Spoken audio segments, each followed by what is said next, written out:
అందరికీ నమస్కారం. మీకు స్వాగతం స్కీమ్ తెలుగు ఛానల్‌కి. ఈరోజు మనం మాట్లాడుకునేది ఆంధ్రప్రదేశ్‌లోని విద్యార్థులకు సంబంధించిన ఫీజు రీయింబర్స్‌మెంట్ బకాయిల కొత్త అప్డేట్ కోసం. తాజాగా ఆంధ్రప్రదేశ్ ప్రభుత్వం విద్యార్థుల ఫీజు రీయింబర్స్‌మెంట్ విషయంలో ఆర్థిక శాఖ ద్వారా 6 ఉత్తర్వులైతే జారీ చేయడం జరిగింది. దాదాపుగా 394 కోట్ల రూపాయలు విడుదల చేయనున్నట్టు ప్రకటించింది. అయితే 2024-25 విద్యా సంవత్సరానికి సంబంధించి దాదాపు 3 త్రైమాసికాల ఫీజు బకాయిలైతే పెండింగ్‌లో ఉన్నాయి. వీటిని ప్రభుత్వం కాలేజెస్‌కి చెల్లించాల్సి ఉంది. గతంలో మొదటి విడత పూర్తిగా చెల్లించగా, రెండో విడతలో కొంతమందికి మాత్రమే విడుదలయ్యాయి. తాజాగా మిగిలిన బకాయిలన్నిటినీ విడుదల చేసేందుకు ప్రభుత్వం చర్యలు తీసుకుంటుందని ప్రకటించింది. దీనికి సంబంధించిన పూర్తి వివరాలైతే ఈ వీడియోలో చూద్దాం. 2024-25 బకాయిలు ఎవరికి పడతాయి? 2023-24కి సంబంధించిన బకాయిల పరిస్థితి ఏంటన్నది ఈ వీడియోలో ఎక్స్‌ప్లెయిన్ చేస్తాను. చివరి వరకు స్కిప్ చేయకుండా చూడండి. ఇక మెయిన్ టాపిక్‌లోకొస్తే 2024-25కి సంబంధించిన ఫీజు రీయింబర్స్‌మెంట్ బకాయిలు ఏవైతే ఉన్నాయో అవి కాలేజీ ఖాతాల్లోనే పడతాయి. ఎందుకంటే 2024-25 విద్యా సంవత్సరంలో చదివిన విద్యార్థులు ఎవరైతే ఉన్నారో చదువుని ఇప్పటికే పూర్తి చేసుకొని సర్టిఫికేట్లు అయితే తీసుకోవడం జరిగింది. అందువల్ల కాలేజీ తరపున ఫీజు రీయింబర్స్‌మెంట్ అనేది మీకు వస్తుంది. ఎస్సీ, ఎస్టీ విద్యార్థులు ఎవరైతే ఉన్నారో వాళ్ళకు నేరుగా వాళ్ళ ఖాతాలోనే అమౌంట్ అన్నది జమ అవ్వడం జరుగుతుంది.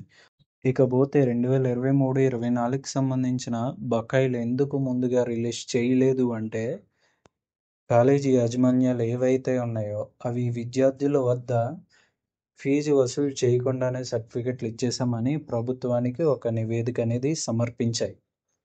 అందువల్ల సచివాలయం అధికారుల ద్వారా ప్రభుత్వం ఒక సర్వేనైతే నిర్వహించింది. ఈ సర్వేలో ఏమి తేలిందంటే, కాలేజీ యాజమాన్యాలు ఏవైతే ఉన్నాయో విద్యార్థుల వద్ద ఫీజులు వసూలు చేసే సర్టిఫికెట్లు ఇచ్చినట్టుగా రుజువైంది. ఈ సర్వే వల్ల ఫీజు రీయింబర్స్‌మెంట్ బకాయిలు ఏవైతే ఉన్నాయో అవి తల్లుల ఖాతాలోనే పడతాయి. ఇప్పటికే ఎవరైతే సర్టిఫికెట్స్ తీసేసుకున్నారో వాళ్ళందరికీ వాళ్ళ అకౌంట్స్‌లోనే అమౌంట్ అనేది జమ అవుతుంది. ఇకపోతే అమౌంట్ పడిందా లేదా అనేది ఎలా తెలుసుకోవాలి అంటే, జ్ఞానభూమి అనే వెబ్సైట్‌లో అయితే తెలుసుకోవచ్చు. ఈ వెబ్సైట్‌లో స్టూడెంట్ ఆధార్‌తో వన్ టైమ్ రిజిస్ట్రేషన్ అనేది అవ్వాలి. లాగిన్ అయినప్పుడు మీ యొక్క డీటెయిల్స్ అనేవి వస్తాయి. అప్పుడు అంటే మీ ఫీజ్ రీయింబర్స్‌మెంట్ ఎక్కడ పెండింగ్‌లో ఉంది, రిలీజ్ అయిందా లేదా అనేది వస్తాయి. జ్ఞానభూమి వెబ్సైట్. దీనికి సంబంధించిన లింక్ అనేది డిస్క్రిప్షన్‌లో ఇచ్చాను. అక్కడ నుంచి మీరు ఈ వెబ్సైట్‌ని అయితే ఓపెన్ చేయొచ్చు. ఇది ఓపెన్ చేసిన తర్వాత ఏం చేయాలి అంటే, ఇక్కడ రైట్ సైడ్‌లో పైన కనపడుతున్న స్టూడెంట్ ఫస్ట్ టైమ్ రిజిస్ట్రేషన్ అనేది క్లిక్ చేయాలి. క్లిక్ చేసి ఇక్కడ మీ ఆధార్ నెంబర్‌తో వెరిఫికేషన్ చేసుకోవాలి. ఆధార్ వెరిఫికేషన్ అయిన తర్వాత రైట్ సైడ్‌లో చంద్రబాబు నాయుడు గారు ఫోటో పైన లాగిన్ అనే బటన్ కనపడుతుంది. అది క్లిక్ చేయండి. అది క్లిక్ చేసిన తర్వాత ఈ విధంగా అయితే వస్తుంది. ఇప్పుడు యూజర్ ఐడి దగ్గర మీ ఆధార్ నెంబర్ అనేది ఇవ్వాలి. ఇక్కడ మీ పాస్వర్డ్ అనేది ఆల్రెడీ సెట్ చేసుకున్నారు. ఆ పాస్వర్డ్‌ని ఇక్కడ ఎంటర్ చేసి క్యాప్చా వెరిఫికేషన్ చేసుకున్నాక సైన్ ఇన్ అయితే మీ డీటెయిల్స్ అన్నీ వస్తాయి. అక్కడ మీ ఫీజు రీయింబర్స్‌మెంట్ స్టేటస్ అనేది చెక్ చేసుకోవచ్చు. సో, ఇది ఫీజు రీయింబర్స్‌మెంట్‌కి సంబంధించిన పూర్తి వివరాలు.